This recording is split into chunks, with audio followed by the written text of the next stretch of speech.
नमस्कार, आप सभी का सादर अभिवादन है। हम लोग मेमोरी टॉपिक पर एक संवाद स्थापित कर रहे थे और कुछ सीखने का प्रयास कर रहे थे कि मेमोरी क्या होती है। मेमोरी जितना महत्वपूर्ण फैक्टर है उतना ही महत्वपूर्ण जीवन में फॉरगेटिंग विस्मरण का है। एक साधारण सी कल्पना है कि हम जीवन में जो कुछ भी कर रहे हैं और वो सब कुछ याद हो जाए, सब कुछ मस्तिष्क में रिटेंशन, उसकी धारणा बन जाए, बहुत बड़ी समस्या भी हो सकती है। यहाँ तक हम लोग इस बात को सीख चुके हैं। स्मरण का स्थान है और विस्मरण का अपना महत्व है। जीवन में सुखद क्षणों को याद रखना चाहिए और दुखद क्षणों को भुला देना चाहिए। यहाँ तक हम लोग सीख चुके हैं।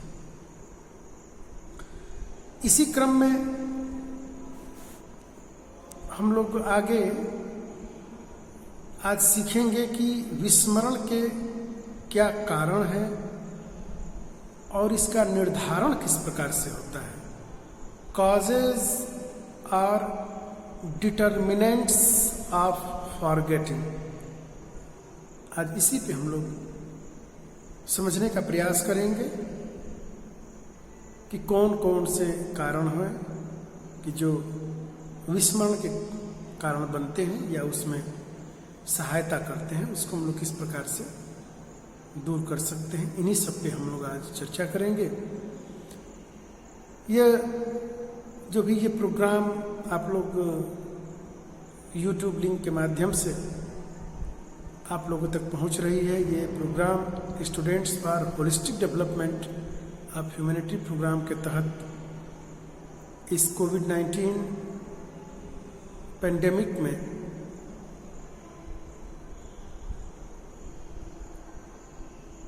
शिक्षा का जो सातत्य है, जो कंटिन्यूअस प्रोसेस है, उसमें किसी प्रकार का ब्रेक ना हो और आप लोग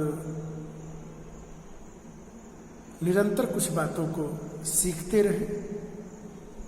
उसमें किस प्रकार यह वीडियो सहायक हो सकती है, इसका प्रयास किया जा रहा है। एक महत्वपूर्ण बात करते हुए मैं बात आगे बढ़ूं कि कोई भी फैक्टर महत्वपूर्ण नहीं होता, कोई भी कारक महत्वपूर्ण नहीं होते, महत्वपूर्ण बनाए जाते हैं। यही वीडियो किसी के लिए उपयोगी हो सकता है और किसी के लिए निरर्थक। हमें ये सीखना है कि हमें अनुपयुक्त को किस प्रकार से उपयुक्त बनाना है। हमें जीवन के प्रत्येक क्षण का किस प्रकार से उपयोग करना है। अगर ये वीडियो हमारे सीखने में थोड़ी बहुत भी यदि सहायता प्रदान कर रही है तो हमारे लिए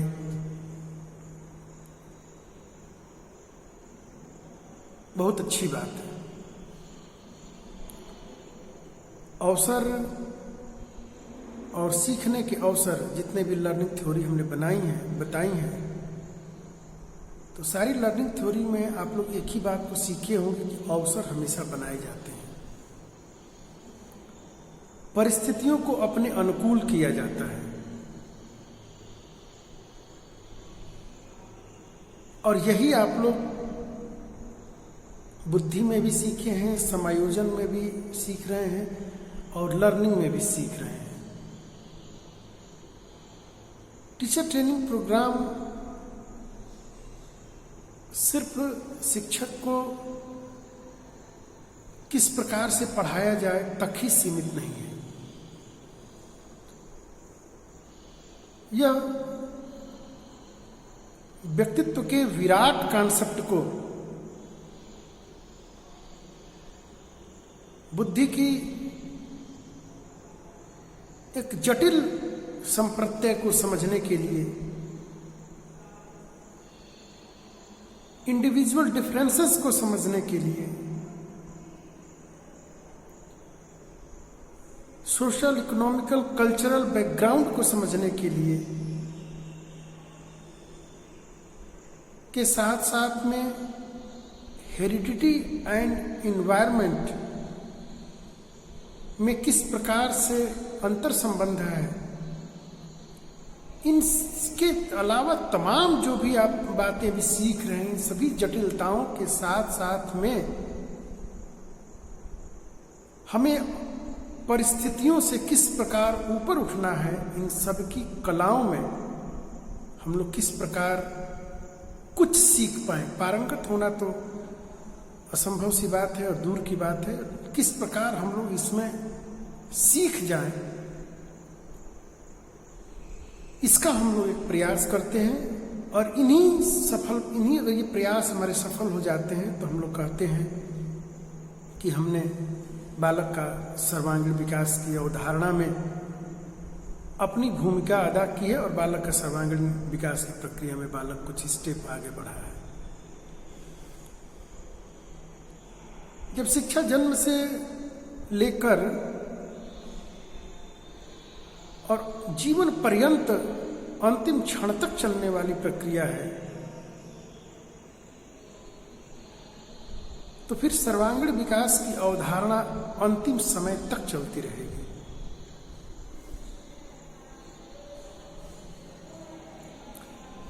मैं दर्शन में नहीं जाना चाहता, नहीं तो फिर वहां पे अगर आप जाएंगे तो वहां आप यही पाएंगे कि जो तत्व स्वरूप को जान लिया,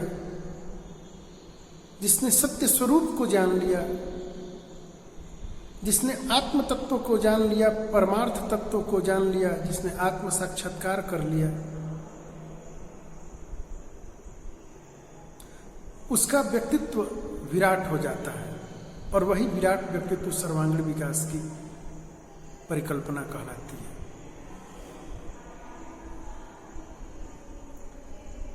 इसीलिए सबसे पहले ट्रेनिंग देते समय शिक्षक को पहले ही पेपर, कहीं भी किसी भी यूनिवर्सिटी में पढ़िए, पहला ही पेपर होता है फिलोसफिकल फाउंडेशन ऑफ एजुकेशन। इसी को कई रूप में नाम विद्यमान भारतीय समाज में शिक्षक कहें, शिक्षा के दार्शनिक मनोवैज्ञानिक आधार कहें, नॉलेज कहें, फिलोसफिकल बैकग्राउंड, कुछ भी जो कहें, मूल तत्व है कि हम सिर्फ ऐहिक जगत को ही सर्वांगीण और सर्वस्व न मानकर पारमार्थिक जगत को भी हम लोग सत्य और कल्याणकारी मानकर उसमें यात्रा करें। जीवन में कि ये अवधारणा संपूर्ण भौतिक सुखों को प्राप्त करने के बाद भी सुख की अवधारणा नहीं हो सकती। जितने भी फिलोसफर्स हुए, जितने भी शिक्षा शास्त्री हुए, सभी शिक्षा शास्त्रियों से फिलोसफरों ने इस बात को, सभी लोगों ने माना कि जीवन के भौतिक सुखों को और कुछ इंफॉर्मेशन को इकट्ठा कर लेना यह ज्ञान नहीं है और यह ज्ञान आत्मज्ञान को फलित करने में सहायक नहीं हो सकती है। सुख और दुख को मिटाने की यह ज्ञान पर्याप्त नहीं है। लेकिन सर्वांगीण विकास, पूरी शिक्षा सर्वांगीण विकास की बात कर रही है और फिर भी आज पूरा संसार दुखों में डूबा हुआ है। बौद्ध धर्म का फिलॉसफी भी है कि यह संसार दुखमय है, दुख का कारण है, दुख निवारण और दुख निरोध है। इन सभी परिकल्पनाओं को यदि हम देखें तो इन सभी परिकल्पनाओं में आप यही पाएंगे कि यह जीवन दुखमय है और जिसके पास शाश्वत और सच्चा ज्ञान है वही इस दुख रूपी संसार से पार हो सकता है।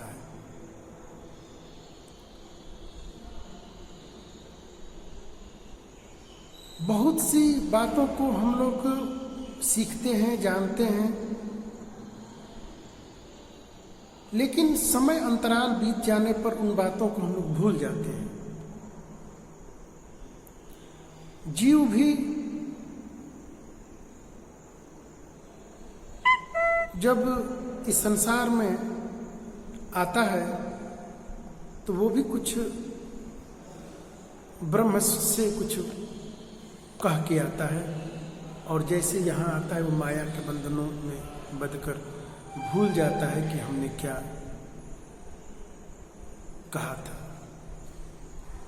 और यहाँ सुख और दुख का इस प्रकार से व्यक्ति डूब जाता है कि इससे उबर पाना थोड़ा सा मुश्किल होता है। ये फॉरगेटिंग टॉपिक में 5 मिनट का मैंने जो समय लिया, यह शिक्षक के सर्वांगीण विकास की एक कड़ी के रूप में होगा। सुनते समय यूँ लग सकता है कि हम लोग कहाँ जा रहे हैं, लेकिन चूंकि फेस टू फेस क्लास नहीं है और शिक्षक के जो विराट व्यक्तित्व की जो परिकल्पना की गई है, उस विराट व्यक्तित्व की परिकल्पना आंतरजालिक कक्षाओं में पर्याप्त नहीं हो सकती। इसलिए मैंने थोड़ा सा इन बातों को बता दिया कि बहुत सी ऐसी परिस्थितियां आ रही हैं, सुनने में आ रही कि लोग दुख हैं, निराश हैं, एक ऐसी पर इन्वायरमेंट बन गया है कि जहाँ पे लोग भयभीत हैं, डरे हुए हैं। तो यहाँ पर मैंने भूमिका बनाते हुए मैं एक लाइन में अपनी बातों को समाप्त करते हुए फिर टॉपिक पे आऊँगा कि सुख और दुख ये मन की स्थिति का नाम है। यदि हमारे अंदर सकारात्मक विचार चल रहे हैं तो उसकी जो वाइब्रेशन जो बनता है, उसकी जो विचारधारा बनती है, उसकी जो ऊर्जा उससे जो उत्पन्न होती है, वही ऊर्जा हमें सुख का अनुभव कराती है। और यदि हमारे अंदर नकारात्मक विचार बन रहे हैं संसार के प्रति, व्यक्ति के प्रति या कि अन्य कोई भी परिस्थितियों के प्रति, तो उसी के एनर्जी चारों तरफ हमको घेर कर हमें हमारे दुख का कारण बनती है। तो मन और चित्त की ये अवस्थाओं का नाम सुख और दुख है। यदि हम उस प्रकार का संसार बना लें, अब कोई विद्यार्थी यह दृढ़ता पूर्वक हजारों बार अगर दोहरा चुका है कि मुझे कुछ नहीं आता, मैं तो ऐसे हूं, मैं तो ऐसे हूं, उसको कोई भी परिस्थिति उसके जीवन व्यवहार को नहीं बदल सकती। लेकिन अगर किसी के अंदर गुरु के ज्ञान से, शिक्षा के प्रकाश से यह बात उसके अंदर भर जाए और वो ज्ञान के प्रकाश में ये भर जाए कि नहीं, मैं कर सकता हूँ, मैं सीख सकता हूँ, मैं भी अच्छा लिख सकता हूँ, मेरी हैंडराइटिंग अच्छी हो सकती है, मैं भी अच्छा बोल सकता हूँ, मुझे भी प्रयास अगर मैं करूँगा तो मैं भी आधे घंटे में बोल सकता हूँ, मैं भी अपनी विषय वस्तु को पढ़ सकता हूँ, मैं भी 2-4 घंटे अध्ययन कर सकता हूँ और मैं भी अच्छी अच्छी बातें सीख सकता हूँ, मैं भी शिक्षक बन के और लोगों को शिक्षित कर सकता हूँ। अगर इस प्रकार की निरंतर परिकल्पना आपके अंदर चलती रहे और बन जाए तो समझिए शिक्षा की यही सार्थकता है। शिक्षा की सार्थकता सिर्फ यहाँ तक ही नहीं कि कुछ हम तथ्यों, कुछ परिभाषाओं और कुछ अन्य बातों को मैं रटवा दूं और आप लोग रट जाए। शिक्षा की जो अवधारणा है वह है ऑल राउंड डेवलपमेंट। दुख की परिस्थितियों से पार कैसे पा जाए, चित्त वृत्तियों का कैसे निरोध, शमन और दमन किया जाए, इतना भी टॉपिक महत्वपूर्ण है। शिक्षक को बहुत सी बातों का त्याग करना पड़ता है जो संसार के सभी व्यक्ति करते हैं, आम व्यक्ति वो शिक्षक नहीं कर सकता है। कोई व्यक्ति यत्र तत्र सर्वत्र कहीं भी घूमकर, कहीं भी किसी दुकान पर बैठ के खा सकता है, लेकिन शिक्षक को बहुत कुछ सोचना पड़ता है। हमारे बच्चे देखेंगे उसका आचरण, उसका व्यवहार, उसके अन्य क्रियाकलाप काफ़ी उसके जीवन को प्रभावित करते हैं। तो इन सब बातों का टीचर ट्रेनिंग प्रोग्राम में ये प्रशिक्षण दिया जाता है, लेकिन यह दुर्भाग्य का समय है कि हम लोग सिर्फ और सिर्फ आंतरजालिक व्यवस्थाओं में कुछ सूचनाओं का ही आदान प्रदान कर पा रहे हैं, जबकि हमारे व्यक्तित्व का यह एक पक्षीय विकास है, सर्वांगीण विकास नहीं। स्मरण और विस्मरण हम लोग भली भांति जानते हैं कि अगर हमें कोई बात याद आ रही है तो वो स्मरण है, जो बातें भूल गए वो विस्मरण है, इसमें ऐसी कौन सी बात है। लेकिन फिर भी हमारे सिलेबस में इस बातों को जोड़ा गया है कि कौन कौन सी बातें हैं जो हमें याद रखनी चाहिए, कौन कौन सी बातें हैं जो हमें भूल जानी चाहिए। क्या अगर इतना इसी अवधारणा को मान ली कि टीचर ट्रेनिंग प्रोग्राम में कुछ अधिगम की अवधारणाएं और कुछ मेमोरी और कुछ फॉरगेटिंग, अगर इसी के कुछ परिभाषा, कुछ तथ्यों को अगर सीख लिया जाए तो ये तो किसी भी लेवल पे सीखा जा सकता है, इसको इतनी ट्रेनिंग देने की क्या जरूरत है। लेकिन शिक्षक के व्यक्तित्व के भी को और ज़्यादा विराट बनाने के लिए यह जरूरी है कि हम क्या भूलें और क्या सीखें, क्या याद रखें।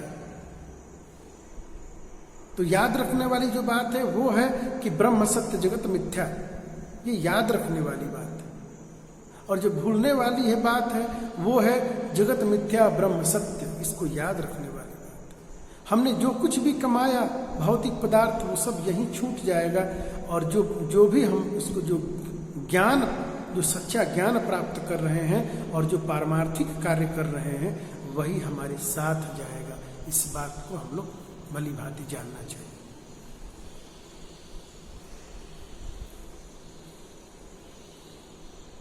शिक्षक सिर्फ ज्ञान पढ़ाने वाला और ज्ञान देने वाला एक कोई वस्तु नहीं है। शिक्षक बालक के उसके सामाजिक, उसके पारिवारिक, उसके नैतिक, उसके आध्यात्मिक, उसकी आर्थिक, उसकी राजनैतिक और उसके भौतिक सभी चीज़ों में किस प्रकार से, उसके ज्ञान में किस प्रकार से सामंजस्य स्थापित करना है, इसके लिए भी वह उसका मार्गदर्शन करता रहता है।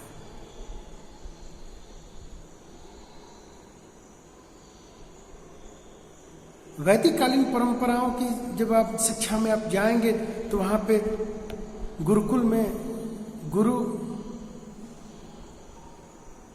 बड़े बड़े राजा, बड़े बड़े उन राजाओं के राजकुमार गुरु के चरणों में एक आम बालकों की तरह पड़े रहते थे कि हमें गुरु के आशीर्वाद से, गुरु की कृपा से हमें वो सच्चा ज्ञान मिल जाए। कौन सा ऐसा ज्ञान है जो एक राजा के पुत्र के लिए सुलभ नहीं होगा। राजा के सोचिए कि जरा कल्पना कीजिए कि जो राजा के जो नवरत्न हैं, उन नवरत्नों में क्या इतना ज्ञान नहीं है कि वो राजा के बच्चों को मार्गदर्शन दे सके।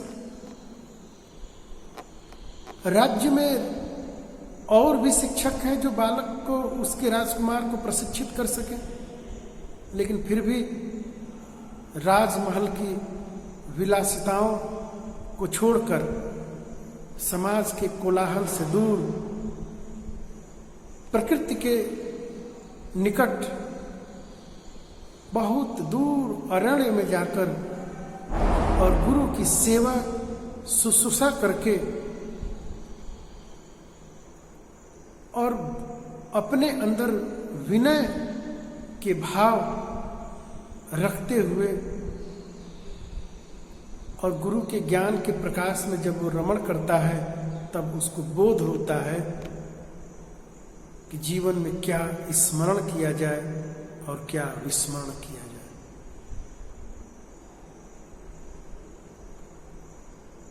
ऐहिक जगत की बातें, 3 प्रकार की विद्या होती है, एक ऐहिक, एक यौगिक और एक ब्रह्म।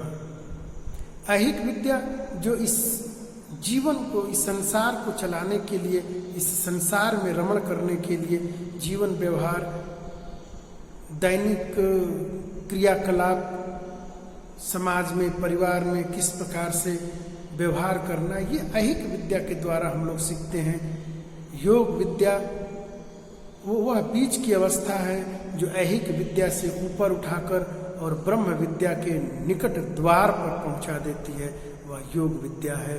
और उसके बाद से ब्रह्म विद्या जो जीवन जीते जीते जीवन मुक्त होने की जो कला है, जीवन जीते जीते जीवन मुक्त होने की जो कला है, जो सामान्य बालक से वो इस कौन सा ज्ञान प्राप्त किया होगा कि उसके द्वार पर ब्रह्म परमात्मा भी उसके यहाँ आकर और कुछ सीख कर अपने जीवन का सौभाग्य मनाते हैं।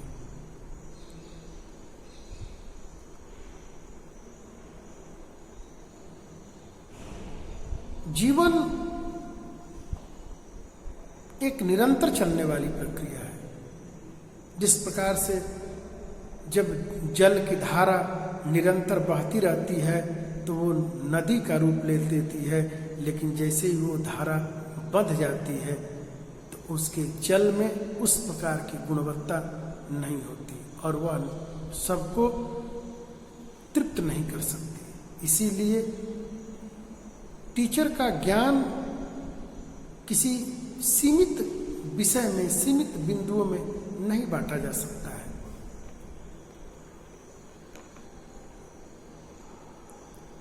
हम थोड़ी बहुत टॉपिक पर भी चर्चा करेंगे। जीवन में और शिक्षा की सर्वांगीण विकास की जो अवधारणा थी, उन अवधारणाओं में हमने थोड़ा सा हमने इस मेमोरी ऑफ फॉरगेटिंग में थोड़ा गूढ़ता को हमने यहाँ तक बातों को रखा। तो विस्मरण के जो कारण हैं, तो विस्मरण या फॉरगेटिंग, विस्मृति उत्पन्न करने वाले कारण विभिन्न, बहुत कुछ हो सकता है, विभिन्न कारण हो सकते हैं। इसके कारणों को गिना नहीं जा सकता। जब संसार दुखालय है तो दुखालय में कितनी बातों को आप पॉइंट आउट कर सकते हैं, बहुत से इसके हो सकते हैं, लेकिन फिर भी मनोवैज्ञानिकों ने कुछ खास बातों को जो रखा है उस पर हम लोग देखेंगे।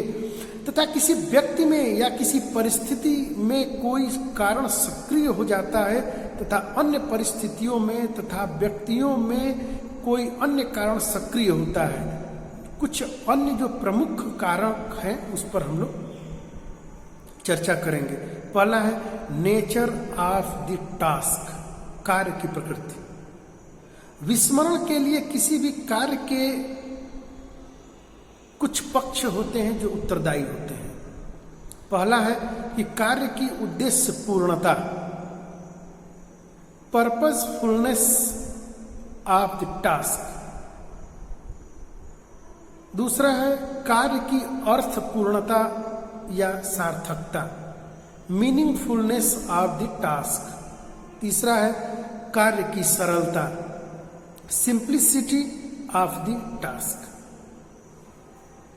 तो विस्मरण के जो कारण हैं, जो इसके जो निर्धारक हैं, उसमें पहला है कार्य की प्रकृति, और उन प्रकृति में 3 सब पॉइंट हो गए कि कार्य की उद्देश्य पूर्णता, कार्य की अर्थ पूर्णता या सार्थकता और कार्य की सरलता।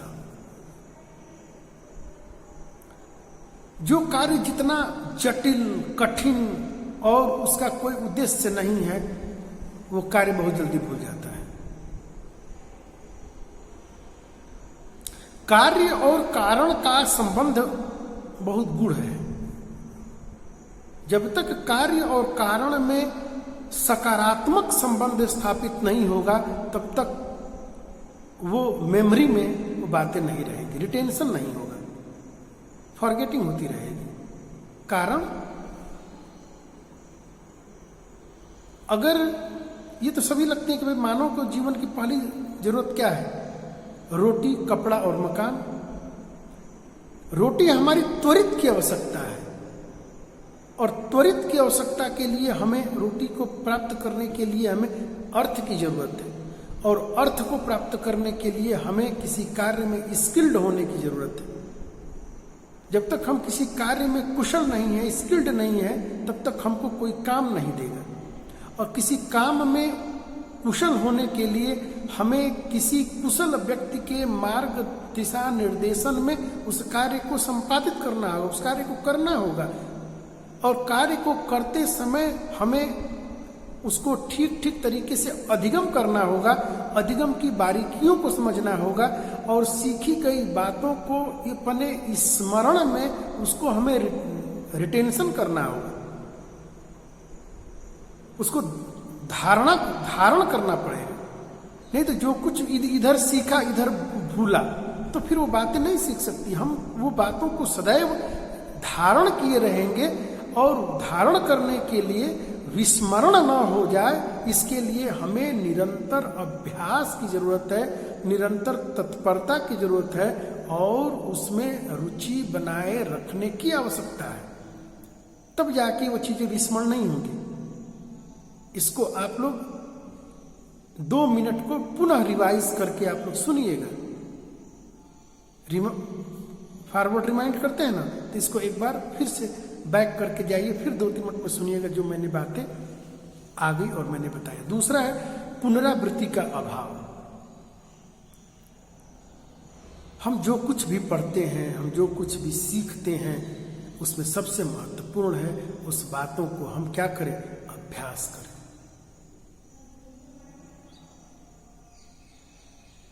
आप अचानक से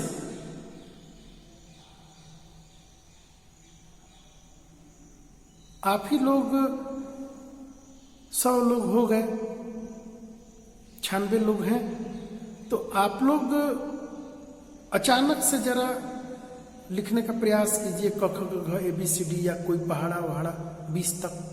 देखिए, आप जरूर एक बार कीजिए, और ईमानदारी से। कोई देख रहा नहीं है, कोई सुन नहीं रहा है, किसी को बताना नहीं है, और आप देखेंगे कि आप नहीं लिख पाएंगे। लेकिन छठी 4 क्लास का 3 क्लास का बच्चा सब कुछ टेबल, अल्फाबेट, 1 2 मात्राओं और जो होता है ना मात्राओं, सब कुछ लिख देगा। इसका मतलब ये थोड़ी हुआ कि आप उस बच्चे के लेवल से आपका लेवल कम है। वो हमारी अभ्यास में नहीं है, वो हमारी पुनरावृत्ति में नहीं है। अब यूनिवर्सिटी में पढ़ाने वाले प्रोफेसर्स को किसी छोटे बच्चे की क्लास में कहिए कि वो पढ़ा दे, और विशेष रूप से मात्रा और यही अल्फाबेट टाइप से कुछ ऐसी बातें, तो शायद वो न पढ़ा पाए, भूल गए। उसको क्या करना पड़ेगा, उसको रिकॉल करना पड़ेगा। हमें पुनः एक बार पढ़ना पड़ेगा, 1-2 बार पढ़ना पड़ेगा, तब जाके वो हमारी फिर चेतन अवस्था में आएगी, फिर वो चेतना में आएगी, क्योंकि वो सारी बातें भूल गई होंगी। तो इसलिए पुनरावृत्ति का अभाव, लैक ऑफ रिपीटेशन।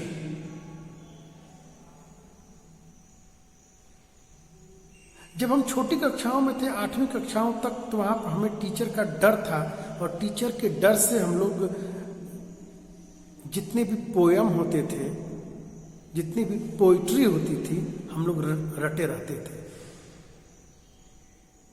लेकिन आज ईमानदारी से देखिए, ईमानदारी से पूछिए, आप अगर स्नातक हैं तो पार्ट 3 फाइनल ईयर में, और पोस्ट ग्रेजुएट हैं, तो उस लेवल पे क्या पढ़ी हुई एक भी कविता आपको याद है?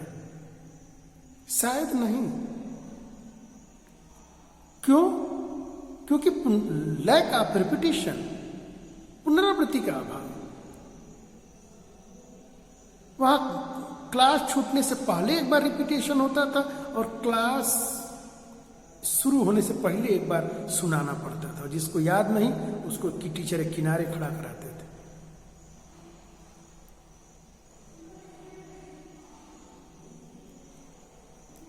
तो लैक ऑफ रिपीटेशन अगर आप नहीं कोई चीज का बार बार अभ्यास कर रहे हैं, तो भी ये भूलने में सहायक सिद्ध होती है। वीडियो के दूसरे भाग में हम लोग कॉजेज और डिटर्मिनेंट्स ऑफ फॉरगेटिंग पर हम लोग पुनः संवाद स्थापित करेंगे और ये जानने का प्रयास करेंगे कि वो कौन कौन से कारण हैं, कौन कौन से काजेज हैं जो विस्मृति को कि और की प्रक्रिया को दोहराती है या विस्मृति हो जाती है या विस्मरण हो जाता है। तो उससे पहला कारण था कार्य की प्रकृति। कभी कभी कार्य की प्रकृति इतनी जटिल होती है या बना दी जाती है तो वो भी हम उसको, या वहां पे बहुत अच्छा अनुभव नहीं हो रहा है तो भी हम उसको भूल जाते हैं, छोड़ देते हैं। दूसरा मैंने बताया था पुनरावृत्ति का अभाव। बहुत सी बातों को हम लोग रिवाइज नहीं करते। एक बार पढ़ लिया, चलो अभी पढ़ा, चलो एग्जाम के दिन में हम लोग फिर से बस पढ़ेंगे। तो परिणाम क्या होता है कि वो बातें हमारी चेतना में नहीं रहती, वो बातें भूल जाती, फॉरगेट हो जाता है। कारण क्या भाई? पढ़ा तो था, परिभाषा तो याद की थी, लेकिन भूल गया। क्यों भूल गया? हमने कभी देखा ही नहीं। आप लोग देखते होंगे जो प्रवचन करता आते हैं, 3-3, 4-4 घंटे प्रवचन करते हैं, कितनी बातें याद रहती, वो पुनरावृत्ति का है। उन्होंने कुछ समय तक तो साधना की, मतलब ज्ञान अर्जित किया, पढ़ा, और बार बार वो उसको क्या करते हैं, रिवाइज होती, वही कथा बार बार रिवाइज होती है। नए नए अनुभव जुड़ते हैं, नए नए बातें जुड़ती हैं, नए नए तथ्य जुड़ते हैं, लेकिन कहानी मूल की वही रहती है। हम लोग भी हर साल पढ़ाते हैं, सिलेबस बदलता है, लेकिन बातें तो वही की वही होती हैं। तो बार बार रिवाइज हो रहा है, इसलिए जो नई बातें आती हैं उनको थोड़ा ज्यादा देखना पड़ता है, नहीं तो फिर बातें वही की वही चलती रहती हैं। अनुभव क्या होता है, लेकिन एक बार पढ़ाई गई, दूसरी बार पढ़ाई गई बातों में सिमिलरिटी नहीं मिलती है। आप लोग सुनेंगे 2 बातों में सिमिलरिटी मेरी नहीं रहेगी। कारण कि नए नए अनुभव, नए नए तथ्य जुड़ जाते हैं, स्टडी नई फिर होती रहती है, कुछ नए नए बातें जुड़ती रहती हैं, तो फिर क्या होता है, उसमें प्रवाह बना रहता है। तो इसलिए हमें जो कुछ भी सीखें, जो कुछ भी कार्य करें, उसमें क्या करें, समय समय पर उसको दोहराते रहें। घर में देखते हैं रोटी बनाना, जो लोग कभी हॉस्टल्स में रहे हैं, रूम लेकर रहे हैं, यदि आप निरंतर रोटी बनाते हैं तो आपकी रोटी गोल बनती है, अच्छी बनती है। रोटी बनेगी तो खिल जाएगी गेंद की तरह। और कुछ दिन अभ्यास छूट जाए, 2 साल, क्या होता है, भारत, पाकिस्तान, बांग्लादेश का नक्शा बनने लगेगा। और क्यों? अभ्यास में नहीं रहा। इसलिए जीवन में अभ्यास का बड़ा महत्वपूर्ण स्थान है, और विद्यार्थी के लिए तो और ज्यादा।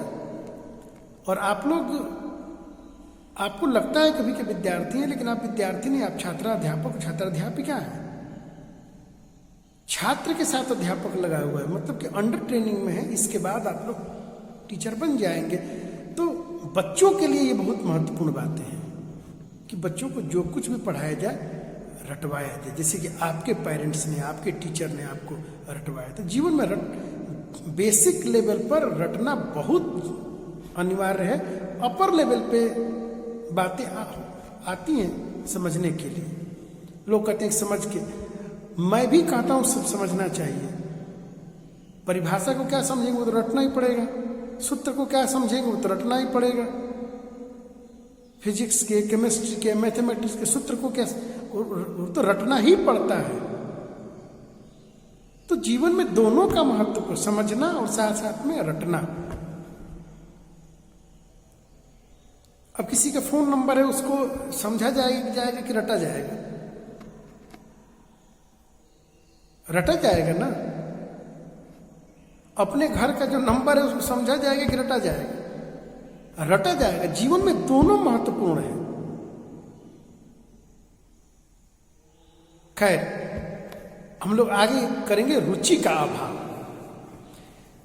लॉस और लैक ऑफ इंटरेस्ट। मैं अक्सर बताता हूं कि जिस कार्य में हमारी रुचि बनी रहती है वो बातें। अब मूवी देखने के लिए रुचि है, घरों में कितने झगड़े होते हैं, नहीं आपने वादा किया था कि हम मूवी ले चलेंगे। कुछ लोग बड़े शौकीन होते हैं, खैर मैं मूवी नहीं देखता, लेकिन मूवी के लोग बहुत शौकीन होते हैं। बहुत से घरों में इस बात के झगड़े हैं कि आपने कहा था, इस कोरोना में कितने झगड़े हुए मूवी को लेकर। क्यों? इंटरेस्ट है। और लोग मूवी, हम लोग भी याद है जब बचपन में व्यक्ति मूवी देखते थे तो पूरी मूवी 3 घंटे की बैठ के आदमी उसको 2-2 घंटे तक चर्चा होती थी। अरे 4-4 घंटे अगर क्लोज मित्र मिल जाते ना, या किसी से दिल मिलता हो, 4-4, 5-5 घंटे छतों पे बैठकर। और जो लोग लिटरेचर के हैं, जो विद्यार्थी, जो लोग हिंदी, इंग्लिश, संस्कृत या अन्य लिटरेचर के जो भी विद्यार्थी हैं, वो मेरी बात को समझ रहे होंगे। जब पुराने दोस्त मिलते हैं, 6-6, 7-7, 8-8 घंटे बात होती है। क्या बात होती है अब तो वही व्यक्ति जाने, कितना आनंद आता है। तो क्यों? क्योंकि उसमें हमारी रुचि है। अगर उससे भी कम रुचि, उससे 10वां हिस्सा भी रुचि अगर हमारे पढ़ने में लग जाए तो उसके 10 गुना हम ज्यादा सीख सकते हैं। तो इसलिए रुचि, यदि किसी कार्य को रुचिपूर्वक और ध्यानपूर्वक किया जाता है तो उस कार्य को भूलने के अवसर बहुत ही कम मिलते हैं। और उसमें यदि पुनरावृत्ति कर दिया जाए, उस बात को रुचि से कोई काम सीखा या करा और उसको 2-3 बार रिवाइज कर दिया तो वो हमारी क्या होती है, 100% जाके उसका रिटेंशन हो जाता है और वो एकदम सेव हो जाती है। कंप्यूटर की टाइपिंग भी करते ना तो उसको सेव करना पड़ता है, नहीं सेव करेंगे तो लाइट जाती है तो पूरा सारा मेहनत बेकार हो जाता है। तो सेव करना, जो भी कुछ भी पढ़े उसको सेव करें, सेव करना जरूरी है। और सेव कब होगा?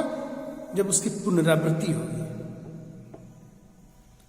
अगला है अधिगम की मात्रा या सीमा, सबसे महत्वपूर्ण। इस पर मैंने क्लास में बहुत चर्चा की थी। अधिगम की मात्रा।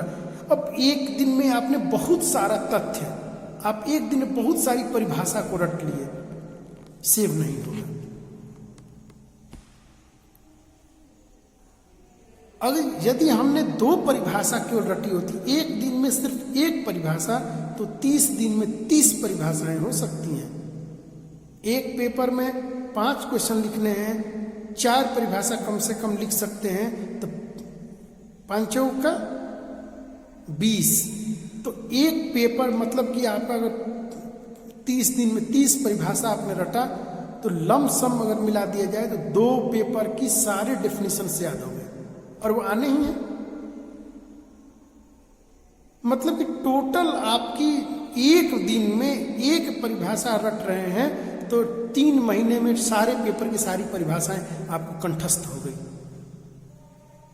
हर क्वेश्चन के 5 के रेशियो से, 5 के रेशियो तो आगे में तो क्वेश्चन भी कम आएगा, 4 ही हो जाएगा। तो उस रेशियो से देखिए तो 2-2.5 महीने में सारे एक दिन में 1 सेव हो गया। विद्वान नंबर 100%। लेकिन ऐसा होता है क्या? एग्जाम होता है, हम कॉपी देखते हैं, 1-2 परिभाषा, वो भी नाम किसी और का, परिभाषा किसी और का। तो ऐसे नहीं हो सकता है। हम लोग कभी जाते हैं जज बन के, जहां पर रिसिटेशन होता है, पूरे एक-एक पेज, किताब की एक-एक पेज उसको बच्चे बिना देखे सुना देते हैं, पूरी कंठस्थ करके। अर्थात उनकी मेमोरी कितनी शार्प है। एक तो मेमोरी का शार्प होना जरूरी है, तभी वो बातें रिटेंशन में जाती है। मेमोरी शार्प है और अगर बार बार रिवाइज कर रहे हैं तो व्यक्ति उसको क्या होता है, वो मेमोरी में सेव हो जाती है। तो अधिगम की मात्रा और उसकी सीमा ये बात को तय करती है कि इस विस्मृति को, एक दिन में बहुत सारी परिभाषाओं को हमने याद किया, एक भी याद नहीं रहे।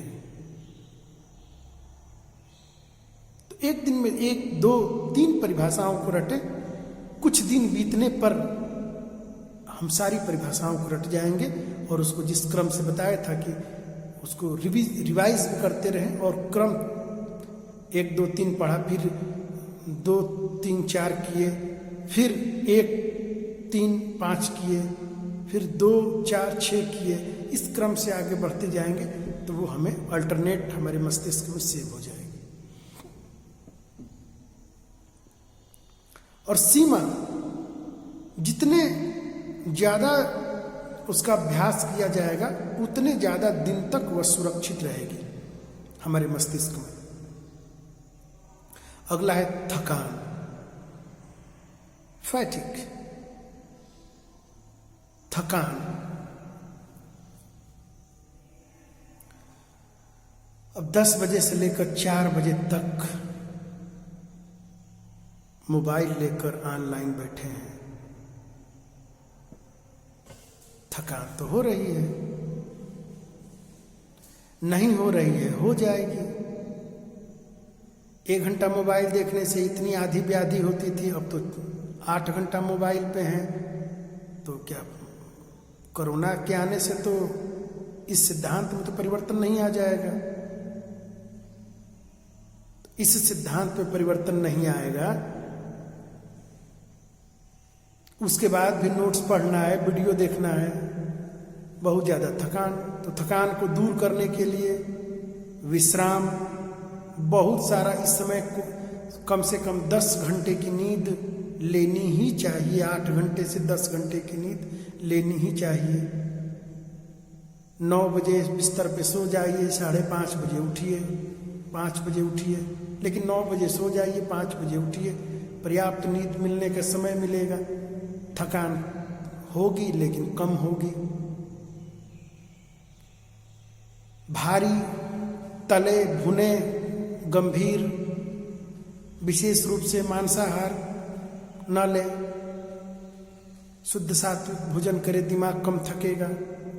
जब पढ़ना लिखना ज़्यादा हो तो व्यक्ति को खुद खुली हवा में सैर करना, थोड़ी बहुत छतों पे टहल लें, मस्तिष्क में ऑक्सीजन की मात्रा भर जाएगी। द्रव पदार्थ जैसे पानी, नींबू पानी, ग्लूकोज या जो तरल पदार्थ हैं उसकी मात्रा, सूप ज़्यादा लें। थकान, उबाऊपना, जम्हाई आना नहीं आएगा। कुछ लोग पढ़ते तो बहुत ज़्यादा जम्हाई लेते हैं, पढ़ेंगे बहुत ज़्यादा, हाँ मुंह खुला ही रहेगा, जम्हाई। ये कारण क्या है? गंभीर भोजन और हवा में ऑक्सीजन की मात्रा, मस्तिष्क में ऑक्सीजन की मात्रा की कमी। और इसमें गरिष्ठ भोजन कर लेंगे तो थकान तो ऐसे ही चल रहा है, और भी थकान होगा। तो इस समय तुलसी के 2-4 पत्ते खा के पानी पिए, रात में 1 गिलास दूध पिए, बीच में गरिष्ठ भोजन न करें, तरल भोजन ज़्यादा करें, चाय कम पिए। तो ये हमारी क्या करेगी? थकान को कम करेगी। पर्याप्त नींद लें, आधा घंटा योगासन करें, व्यायाम करें, कसरत करें, घर में प्रसन्नचित्त माहौल रख के खूब हंसे, ठहाके लगा के, थकान कम होती है। तो थकान, सीखने की स्थिति थकान रहित होनी चाहिए। अब जो जैसे है, तकिया लगा के टेढ़ा बैठे हैं तो थकान तो होगा। एक आरामदायक कुर्सी ले लें, फाइबर की नहीं। लंबा क्लास चल रहा है, सालों साल बैठ रहे हैं, तो एक लकड़ी की, फर्स्ट क्लास की लकड़ी की कुर्सी पे बैठें, आरामदायक मेज लगा लें, खिड़की के बगल में जहाँ पे बढ़िया खुला नेचुरल प्रकाश आता रहे, ताजी हवा आए, खूब पानी पिए, बैठे, थकान कम होगा। तो थकान का बड़ा महत्वपूर्ण स्थान है, शारीरिक और मानसिक दोनों प्रकार से। जितना देर भाई शारीरिक श्रम ज़्यादा हो रहा है तो घर में गार्डन है तो गार्डन में आधे घंटे वर्क करें, वर्कआउट होता है ना, थोड़ा खुरपी से निराई गुड़ाई करें, थोड़ा जल दें, खाद पानी दें, सूखी पत्तियों को हटाएं। नहीं है तो 10 गमले खरीद के लाइए। करो इसमें लॉकडाउन में कभी मौका मिला गए 10 गमले 20 गमले लाइए, फूल लगाइए, ताजी ताजी हवा, तुलसी के 2-4 पौधे लगाइए, थकान कम होगी। बहुत ज़्यादा अगर केवल मानसिक वर्क कर रहे हो, शारीरिक वर्क कम कर रहे हैं तो ये बहुत बड़ी आने वाले दिनों में समस्या उत्पन्न करने वाली है। और केवल शारीरिक काम कर रहे हैं और मानसिक काम नहीं हो रहा है तो भी आने दिनों बहुत बड़ी समस्या उत्पन्न होगी। ये हमारा सब्जेक्ट नहीं है, लेकिन थकान के अंतर्गत ये सारी बातें आती, मैं सारी बातें मैंने बता दी। आरामदायक कुर्सी, आरामदायक मेज, पढ़ने की किताबें, आंख दर्द, चश्मे, थोड़े सर पे तेल भी लगाएं रात में, पौष्टिक भोजन करें,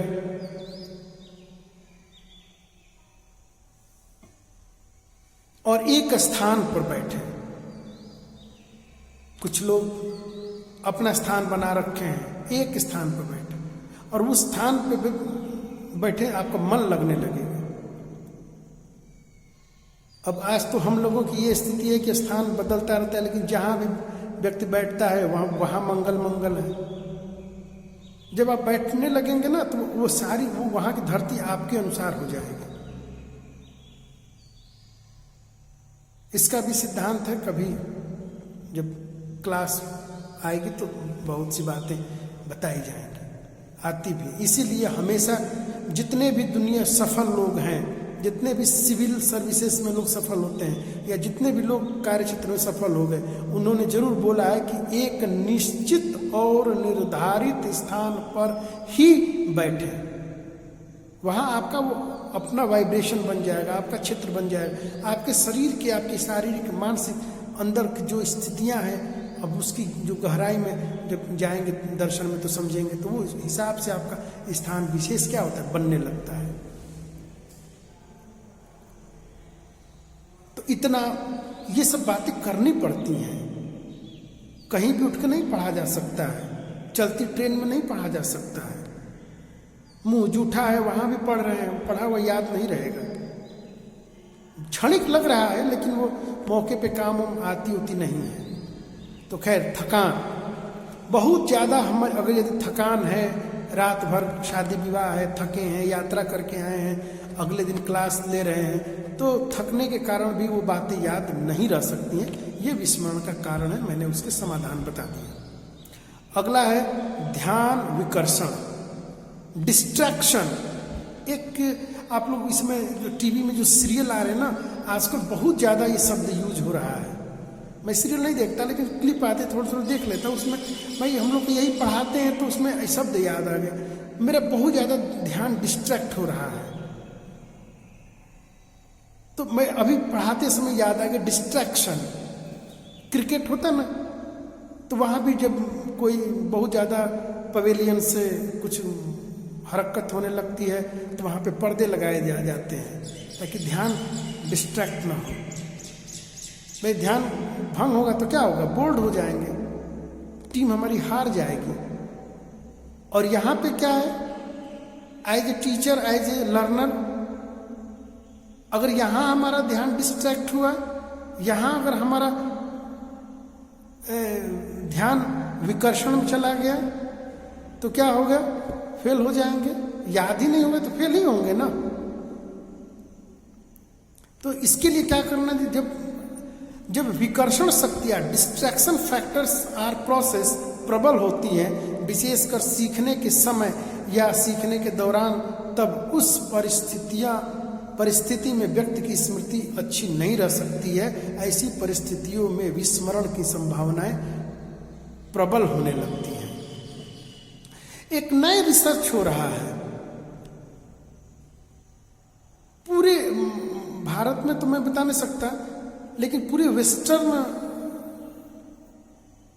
इस पे कल स्टडी कर रहा है कि हमारी अवधारणा है कि ब्रह्म मुहूर्त में उठ के पढ़ें, शाम को पढ़ें, लेकिन फॉरेन में ये स्टडी हो रहा है कि लोगों के नेचर के हिसाब से यदि स्टडी कराई जाए तो उस पर बहुत ज़्यादा प्रभाव पड़ता है।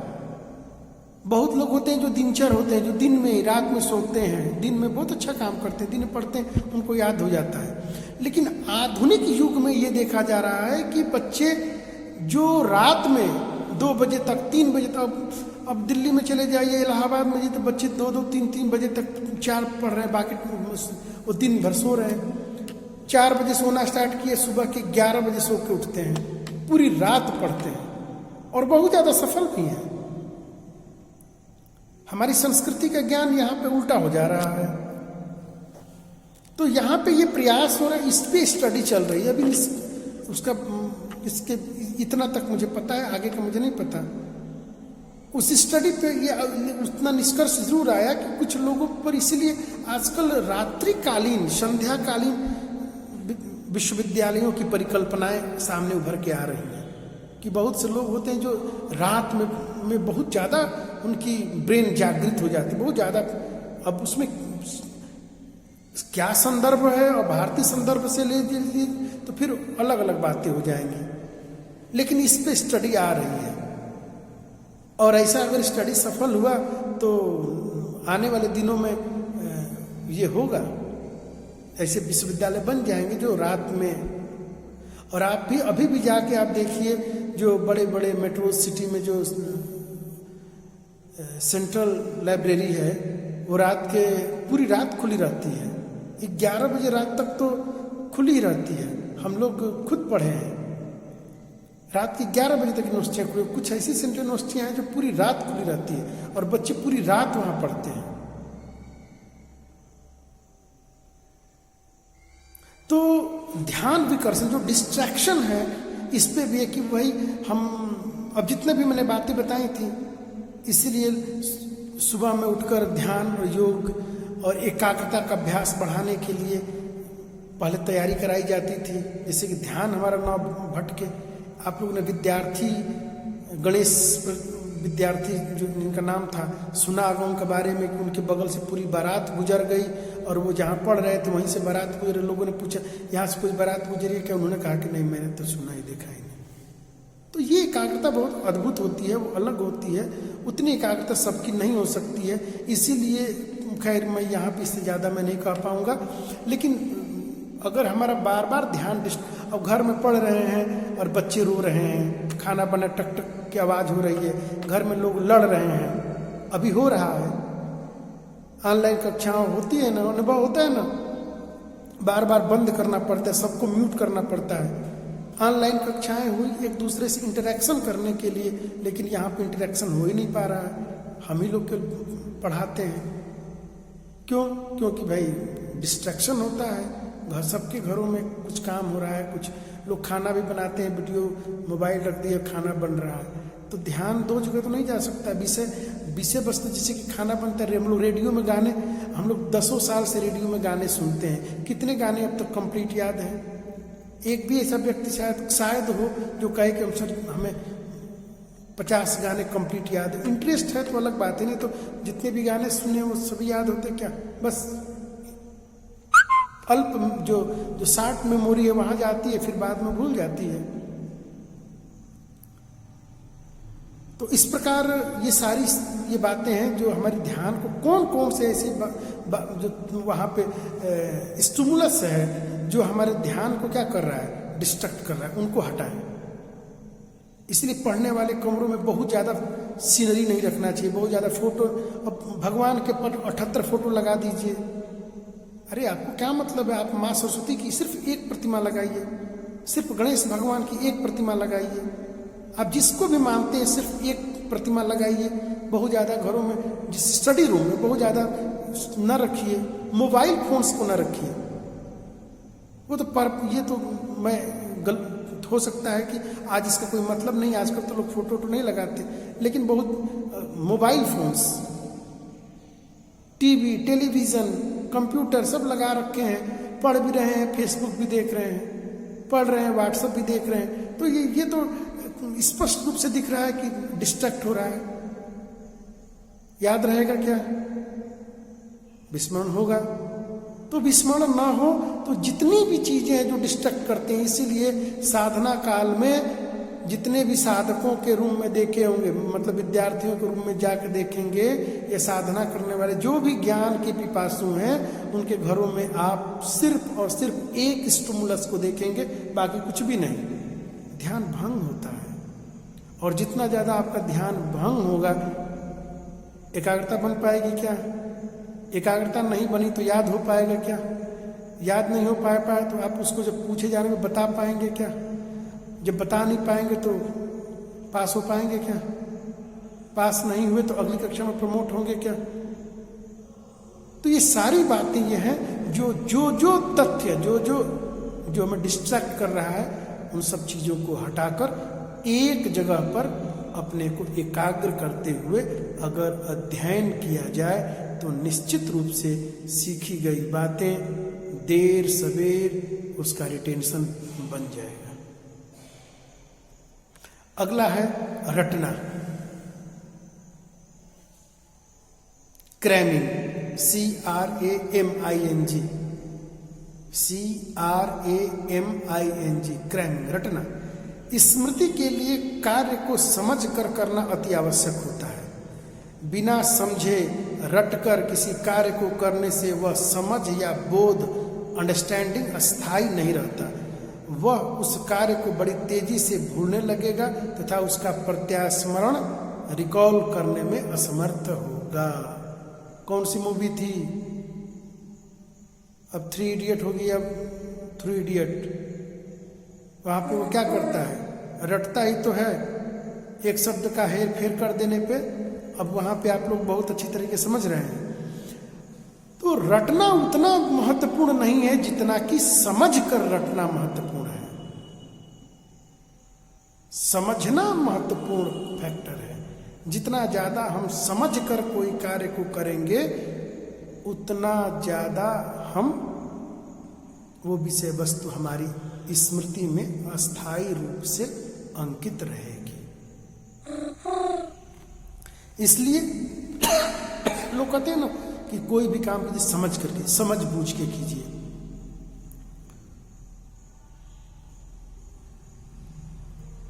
जो करता है सम्मान बड़ों का, उसका अपमान नहीं होगा। जो समझ बूझ कर चलता है, पथ में हैरान नहीं होगा। ये गांव की बातें हैं। जो लोग बिल्कुल किसी कक्षाओं में पढ़े लिखे नहीं थे, एक पीढ़ी से दूसरी पीढ़ी तक हस्तांतरित होती हुई आई ज्ञान की ये लाइनें हैं। जो करता है सम्मान सभी का, उसका अपमान नहीं होगा। और जो समझ बूझ कर चलता है, पथ में हैरान नहीं होगा। ये हमारे पिताजी ये बात हमेशा कहते थे, और ये बात सच है। हम लोग टीचिंग प्रोफेशन में हैं। खैर, आज का प्रोफेशन तो सम्मान का प्रोफेशन नहीं रहा। पहले कभी सम्मान का प्रोफेशन था, अब उतना सम्मान का प्रोफेशन नहीं रहा। इसके कई कारण आप लोग भी जब इस पर गंभीरता से देखेंगे तो इस पर समझ में आएगा। लेकिन फिर भी ठीक है। लेकिन जो हमेशा ज्ञान संबद्ध कार्य करता है, गुरु संबद्ध कार्य करता है। गुरु का मतलब, गु मतलब प्रकाश और रू मतलब अंधकार। जो हमेशा जो अंधकार रूपी अज्ञानता को हटा दे और ज्ञान रूपी प्रकाश से भर दे, उसी का नाम गुरु है। तो जो गुरु संबद्ध काम करते हैं, जो ज्ञान संबद्ध काम करते हैं, जो अपने माँ बाप का, जो अपने से बड़ों का, जो अपने टीचर्स का जो आदर करता है, वह निश्चित रूप से इस जीवन में भी सफल होता है। और अगर ऊपर की अगर कोई परिकल्पना है तो वहाँ भी वो सफल होता है। यहाँ भी उसकी जय जयकार होती है और वहाँ भी उसकी जय जयकार होती है। तो आज अभी इसमें बहुत कुछ है, बहुत सी बातें हैं। आज इतना ही। बाकी अगले वीडियो में फिर किसी नए तथ्य के साथ हम लोग उपस्थित होंगे। तब तक आपको बहुत बहुत शुभकामनाएं और धन्यवाद।